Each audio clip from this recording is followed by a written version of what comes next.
Well, it seemed like a hard day for batting at the office on day one of the second test between India and South Africa. The new year begins in similar fashion to the year gone by.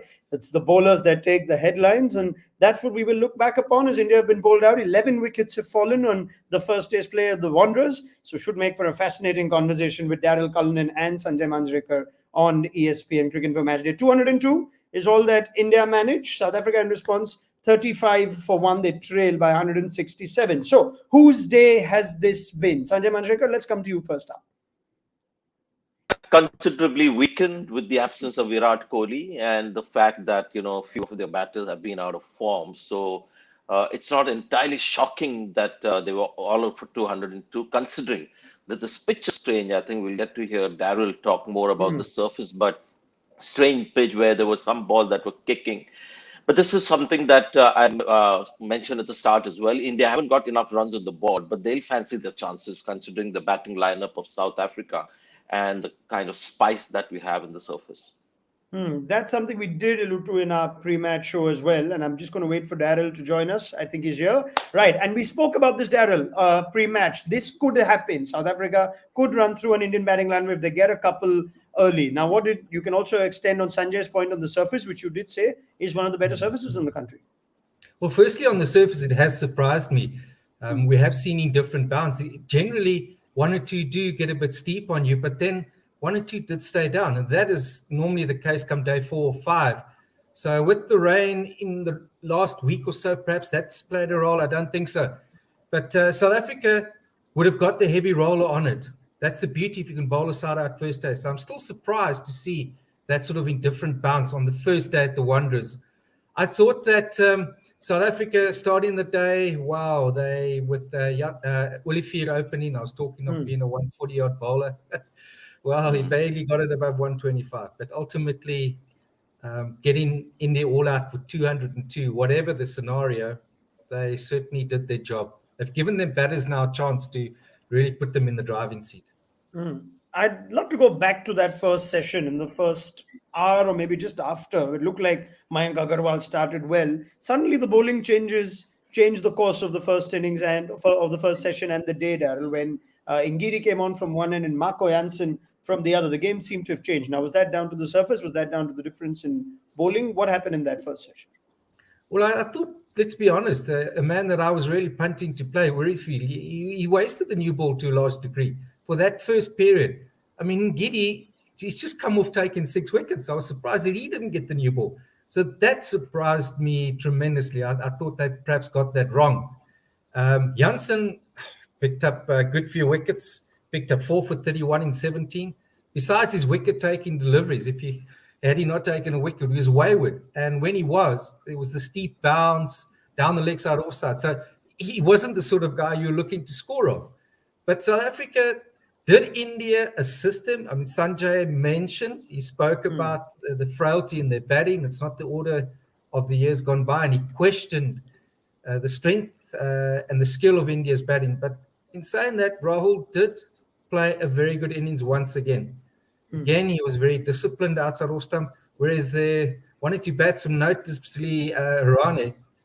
First up, you can argue, well, first ball, this and that, but there's no circumstances you want to be sort of jabbing at one, particularly from a bowler who's getting a bit of bounce. You want to be so good there and know exactly where you don't want to play. Yeah, let's go exactly there now. I'm going to get into the specific wickets in just a moment, but let's talk about Rahane. Let's talk about Pujara as well. Sanjay, we know all the chat going into this test match about them. And there's also a point made about the indifferent bounce or the extra bit of bounce. How much of that would almost excuse or be a defense to some of those key wickets, and how much of it was just bad batting? That bounce that we've seen, because there have been numerous instances of batter just going down to play the ball and surprised by the sudden kick that the ball has got from the surface. I hope that's down to moisture, because if the moisture dries out, the pitch will play a lot better. If it's because the surface is not even, then we have a problem, because it's then bound to get worse. So that is going to be challenging for the team that is going to bat last in this test match. So on that front, India more secure. But the dismissals of Pujara and Ajinkya Rahane, both, you could see the reaction. They were surprised by the extra bounce in the pitch. But I don't think a lot of the Indian batters are making their lives easier with the way they sort of play the short of length delivery. I mean, both those balls to Ajinkya Rahane and Pujara were short of length, typical South African hit the deck kind of length. And if you watch, both those guys were trying to get onto the front foot. And if the ball then kicks from that area, you've got no chance when you're on the front foot. And Kirani to big stride forward, trying to get forward first ball. So yes, the ball kicked a little bit, but it's also a confirmation of these two guys slightly out of form and the techniques that I've talked a lot about, which is not making their lives any easier. If you watch Keegan Peterson batting, he looks a little more assured because he's playing as per the length of the ball. But Pujara Rane, to answer your question, yes, they got some difficult balls, but the way they're playing these days, they're just making their job that much harder. Okay, if you can extend on that, Daryl, what should a batter be looking to do when he's faced with this sort of surface and this sort of bounce? Sanjay pointing the fact that perhaps committing to the front foot is is leading to their downfall. What should be the way to bat? Well, it goes back to how you prepare. Ultimately, you want to know your lines and your lengths, and that's why you practice, you get into that rhythm, that understanding. Now, you would ask both of them, particularly Rahane, and he would know exactly what he's done wrong. He would know within sitting down after a couple of minutes, even walking out when he was dismissed back to the pavilion, that he shouldn't have played that one. So first of all, looking to play straight means that I'm not looking to play there. And that's something you groove, you repeat. It almost becomes part of your photographic memory, if I can call it that. Now, at the Wanderers, you give the bowler greater length outside off stump to leave because of that bit of extra bounce. You have to, I said this morning, that first session's about survival. You've got to wear down the bowlers there if you are going to be successful. The other factor could be first up, one or two, they're not where they should be. The focus is now being distracted. What am I doing out there? Because you're not standing there as a batsman going, if it's there, leave it. Invariably, you end up leaving straight balls and the ones you should be playing. So that's the mindset is about where you want to play. And outside of that area, just through repetition, grooving, understanding, you're not going to play there. Maybe Rahane, indecisive footwork. He's the sort of guy, I think he battles a bit from a confidence point of view. I don't think he likes the bounce. Whereas you always found shorter players generally handle it better, I always thought. So, it was a reflex sort of jab at it. Don't come here. Should I, shouldn't I? And he's gone after the ball.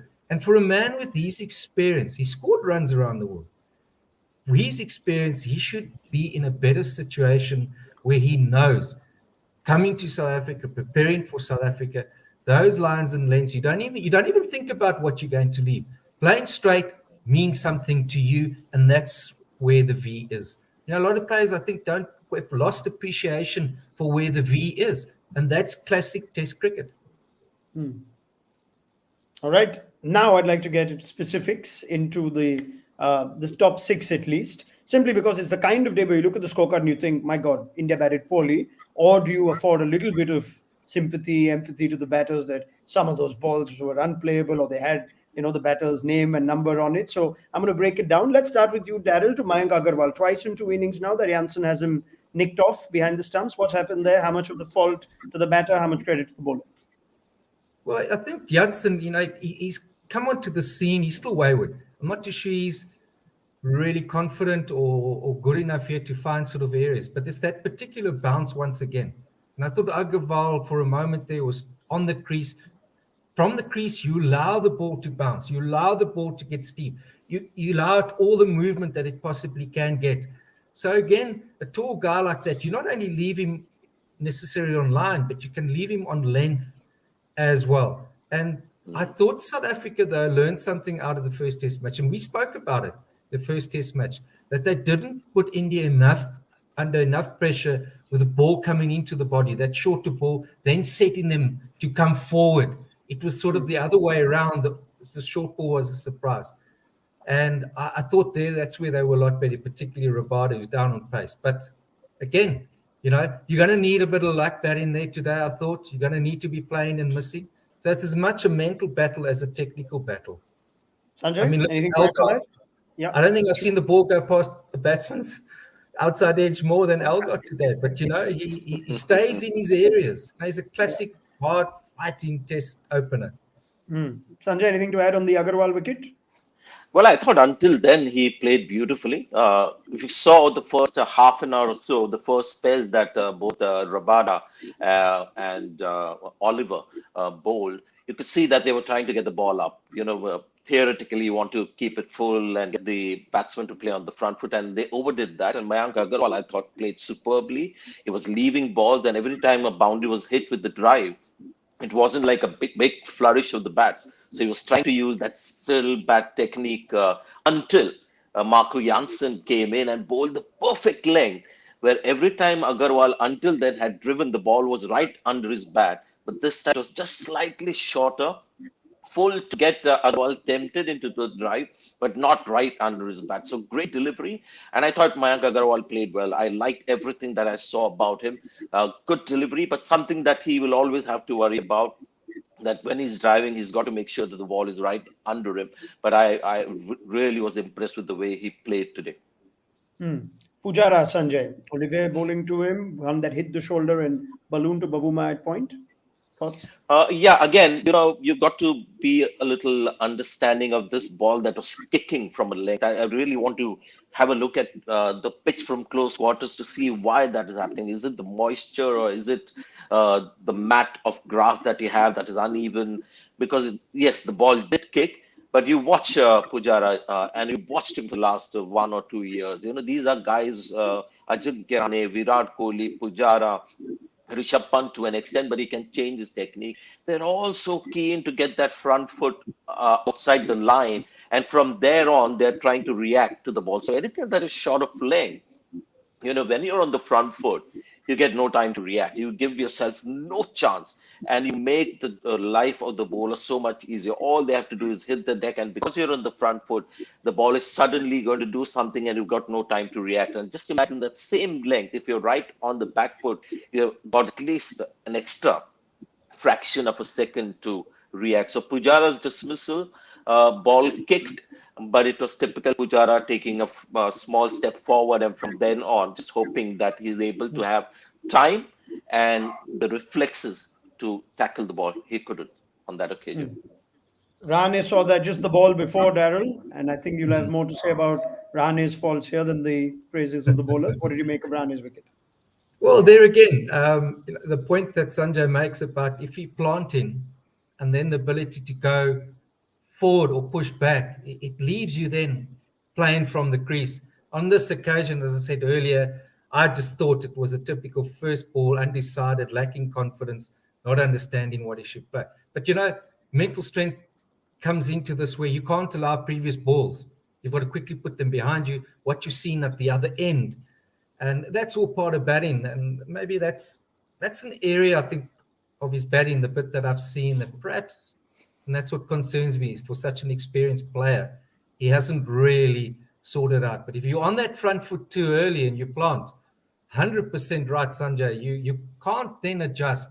You merely left to throw the hands or push the hands at the ball. And he is one sort of player. He has an odd trigger movement because he gets onto the back foot and he's withdrawing the front foot and then he plants it.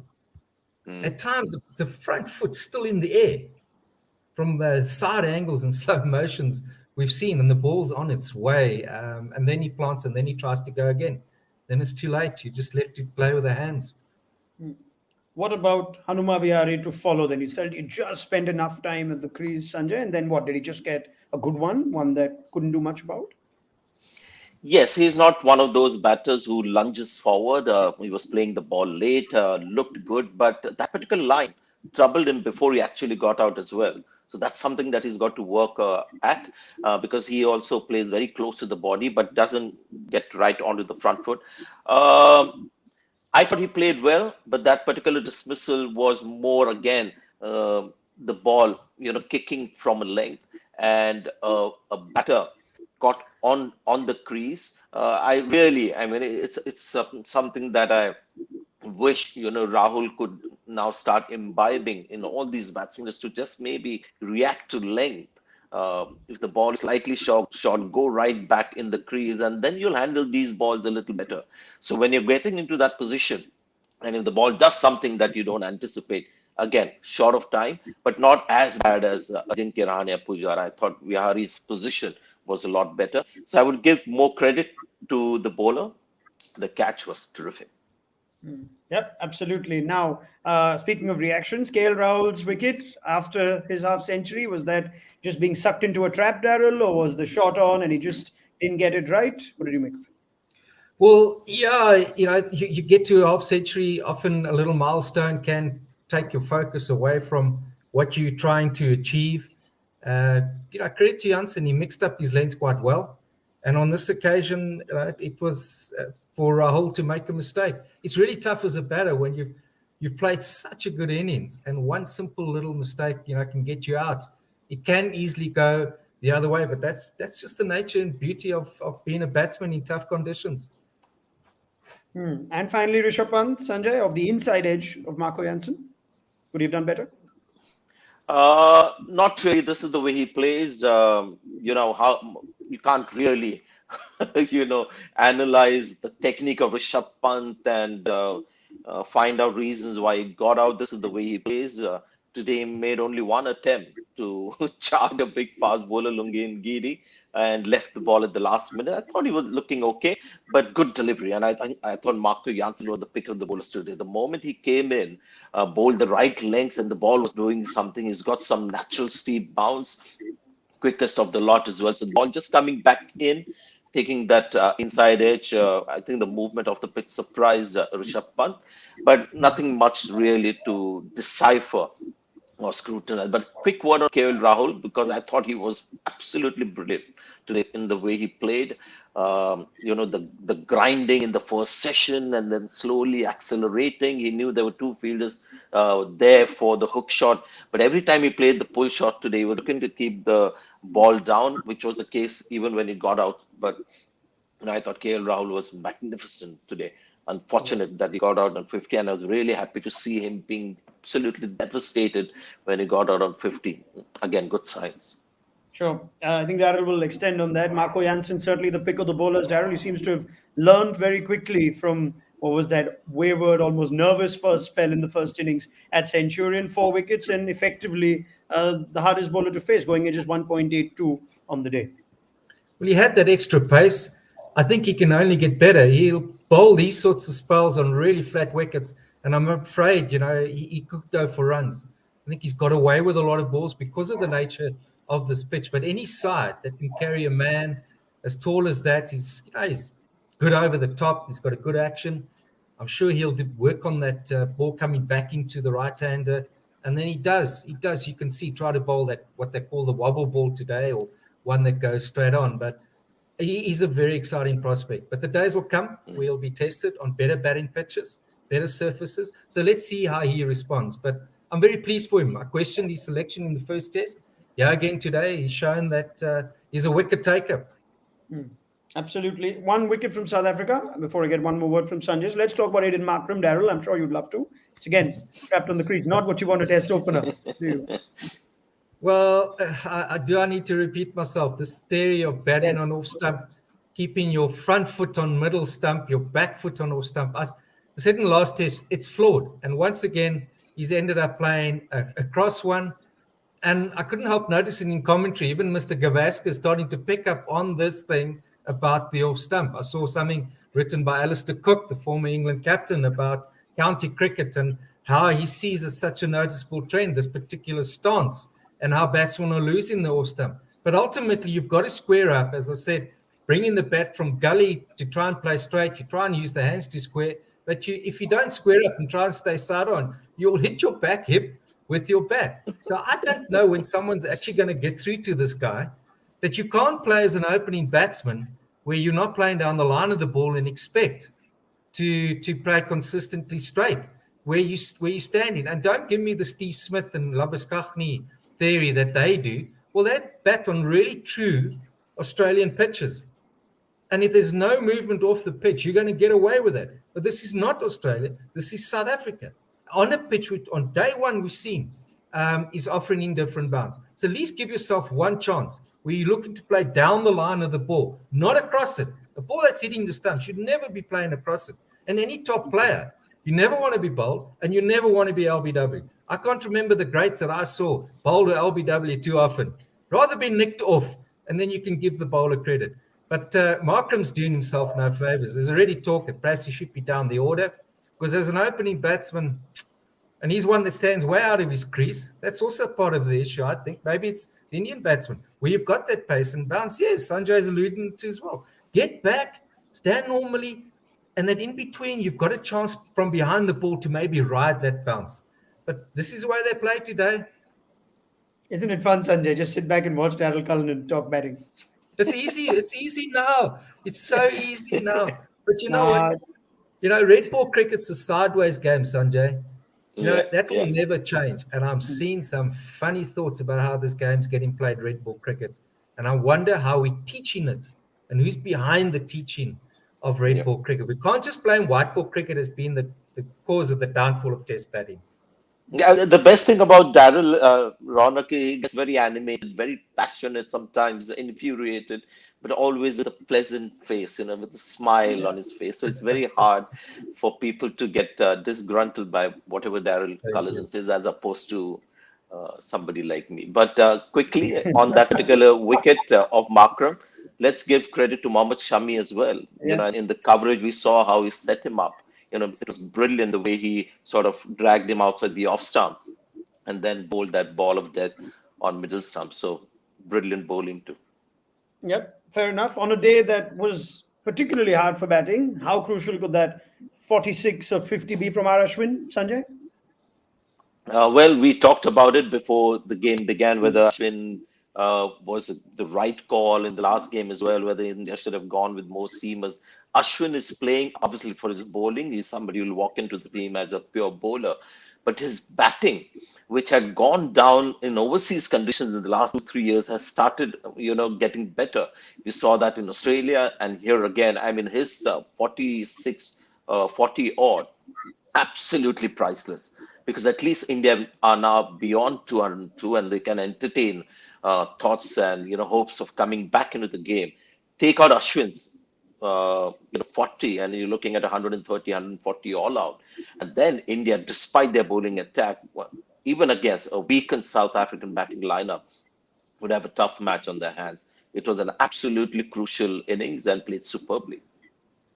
All right, fair enough. Now, I do have a prevailing theory that I'd like to discuss with Daryl and Sanjay, but I want to wait for the end of the South Africa innings to see if they also fold somewhere around 200. Maybe we'll save that for tomorrow. Let's get one last word from Daryll Cullinan as to how he expects this Wanderers surface to play on day 2. Whatever little I could pick up from commentary, Daryl seems to suggest batting will continue to be a challenge on this. Do you see that happening on day 2? Well, it naturally leaves, because of the bit of moisture, indentations. And ideally, bowling first, you bowl the side out, get the heavy roll on it. South Africa will get the heavy roll on it tomorrow. But those little partnerships, we spoke about it at the first test match. Those 40, 50s down the order are going to be crucial in the end result here. If India can restrict South Africa under 275, go in with, knock off 50 and then post. I don't think we're going to see 300 plus in a hurry unless someone bowls really badly. I can't see it flattening out. I've never seen this pitch behave down on the first day. So it's vitally important then that that third innings is going to set up India's series here. If they can get a big one or go substantially 200 plus, because I'm sorry to say, I'll make the call now. The fourth innings is going to be tough here. If India are without the services of Mohammad Siraj tomorrow, Sanjay, how much does that impact where this game's going? Yeah, that is something, I'm glad you brought that up, because that looked quite serious the way he walked off. Ashwin will have to do a little more bowling. Shardul Thakur will have to get more out of himself, but India still have Shami and Bumrah. So it is a little bit of a setback, but not a match changing or, a huge dent in India's chances of winning this test. Okay, Daryl, do you share that view? I'm sure Dean Nelga would be pretty happy to not see a lot of Siraj tomorrow. I thought he bowled beautifully, and he's a guy that runs in. That's what impresses me about him. I don't know if Thakur, to me, he's a 4-ball and over type of bowler. Well, not perhaps 4-ball and over, but he doesn't have the control of the others. Ashwin will obviously have to play a massive role here. But I think Siraj is a blow for them. They're going to have to bowl again to win the test match and the series. So India will hoping and praying that it's not too bad that he can get back onto the field. Because forget about the third test match. They need him right now, and they need him on the field. Very well. It sets up what seems like an appetizing day of Test cricket on day 2. We will have Sanjay, Manjrekar and Daryll Cullinan's thoughts at the end of it all. So do join us at Stumps tomorrow. Gentlemen, it's been great talking cricket with the two of you as the new year is now upon us. And we've got a heck of a Test match.